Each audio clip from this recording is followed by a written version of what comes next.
22 ذیقعدہ وقت 6 بجے شام بمقام امام برگاہ حویلی عیشا میں منعقد ہوگی، جس سے جناب عباس بیسن، اطہر عباس حیدری اور سائم عباس نوتک اور علامہ ناصر عباس نوتک خطاب فرمائیں گے۔ ملتان کی تمام ماتمین جمعیں مددگاری کرے گی، شکریہ تابوت برآمد ہوگا، نیاز کا بھرپور انتظام ہوگا۔ آپ سے گزارش ہے کہ وقت کے اوپر پروگرام سے بہت مہربانی۔ نعرہ حیدری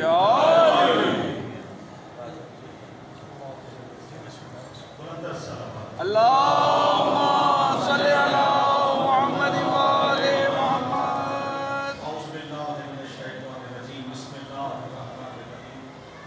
یا کاشف الکرب عن وجہ الحسین علیہ السلام، صحت کے اخی الحسین علیہ السلام، بلند السلام۔ اللہم صلی علی محمد وآل محمد۔ میں سب سے پہلے بارگاہ امام زمانہ میں سجدہ ریز ہو کر اس حق الیقین کے ساتھ کہ آج جتنے بھی مومنین یہاں موجود ہیں بشمول قبلہ کے، یقیناً اس موسم میں یقیناً آل محمد کے بلائے گئے ہیں۔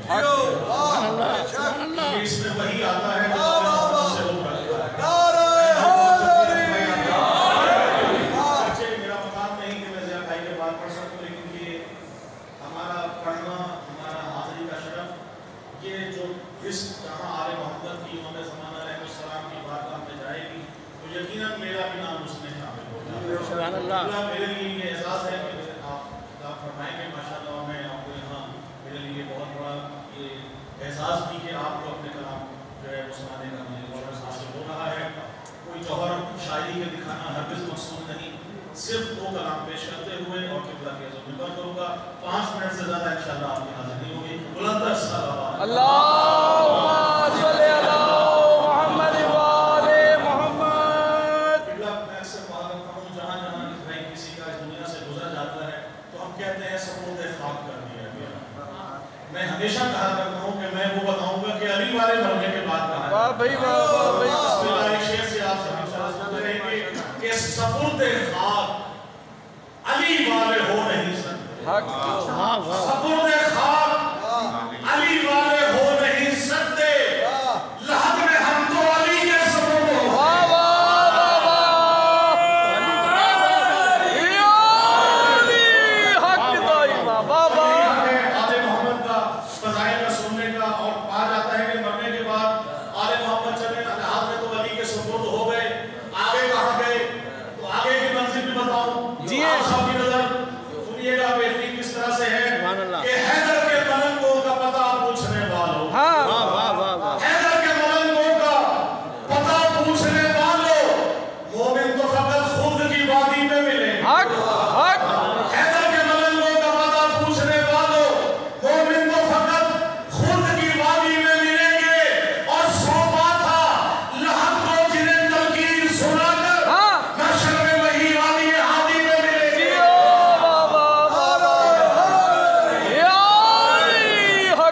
اور کیونکہ ذکر آل ہو اور ذکر ابو طالب نہ ہو تو نہیں سکتا کہ جو حضرت عمران کا وفادار نہیں ہے، جو حضرت عمران کا وفادار نہیں ہے، ہم کو بھی کوئی اس سے سروکار نہیں ہے، ہم کو بھی کوئی اس سے سروکار نہیں ہے۔ شیر دیکھیے گا، ہم کو بھی کوئی اس سے سروکار نہیں ہے، اور کاٹوں گا میں اشعار سے منکر کے گلے کو، کاٹوں گا میں اشعار سے منکر کے گلے کو، تو کیا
عزت ابو طالب کی ہے. ایک زانو پر محمد، ایک زانو پر علی. اس قدر انمول یہ چاہت ابو واہ بھائی واہ، واہ بھائی واہ، واہ بھائی واہ. اس قدر چھوٹی باقی پیچھے آپ کر رہا ہوں کہ نسل باطل آج بھی لرزا ہے اس کے نام سے. نسل باطل آج بھی لرزا ہے اس کے نام سے. دشمنان دین پر حیبت ابو طالب کی. حق ہے، واہ واہ واہ. دشمنان دین پر حیبت ابو طالب کی ہے. شیخ جلدہ جس کو سار اللہ کہا، جس کو سار اللہ کہا، یہ خون ابو طالب کا ہے. جس کو سار اللہ کہا، یہ خون ابو طالب کا ہے. کربلا کی سرزمین جنت ابو طالب کی ہے. کربلا کی سرزمین اور اس کا بیٹا آخری حجت ابھی پردے میں ہے. اس کا بیٹا آخری حجت ابھی پردے میں ہے. قائم و دائم یہاں عبرت ابو طالب کی ہے. بسم اللہ آپ سے اجازت کہ پھر اس طرح سے آل محمد عطا کرتے ہیں. اس کے صبح نقطہ دیکھیے گا کہ بھر گیا پھر سے نوازش آج کا شکول سخن. بھر گیا پھر سے نوازش آج کا شکول سخن. یہ عطا کردہ سبھی دولت ابو بے شک، واہ واہ واہ واہ. محمد ماشاءاللہ. پر محمد و آل محمد بلند تر سلوات. سارے موقع میں ناظرین فرمانے ہماری سرکار سلام علیہ سیدہ امام بارگاہ معصومین حویلی گلشہ میں ٹھیک رات 8 بجے شروع ہوگی، جس سے جناب ذاکر علیہ کا غلام عباس مصر خطیب اہل